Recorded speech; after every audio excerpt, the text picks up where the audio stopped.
Hindi ba naman. Hindi, nandito kami ni Paring Caspero sa presinto ng General Mariano Alvarez. Dahil para ma-clarify namin kung may kaso talaga sa pare, ano?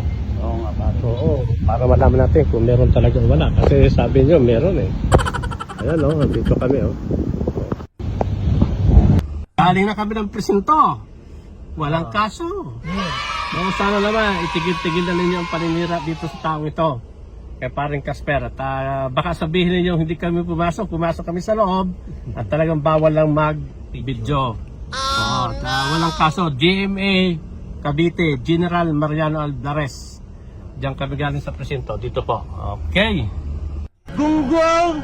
Alam mo, Alex Pabella, hindi porke nagpunta ka sa presinto at sinabi nilang walang kaso, totoo ngang walang kaso, maaaring hindi pa na ipapasa sa kanila o hindi pa sila informed na may kaso ang isang tao. Okay? Ang sabi nga din ni MJ, si MJ, kilala niyo ba si MJ? Si Makagagaw, MJ.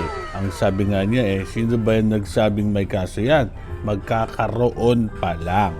Warrant of arrest ang pwedeng ma-check diyan. Ang kaso sa prosecutors, wag maging tanga. Ha ha ha. Ang bobo mo, poking ina mo. At Alex Pabella, excited ka ba na magkaroon ng kaso si Casper? Kaya ka pumunta dyan. Gusto mo nang makita kung meron ng kaso. At ikaw naman, Casper, meron akong video na gagawin tungkol sa iyo.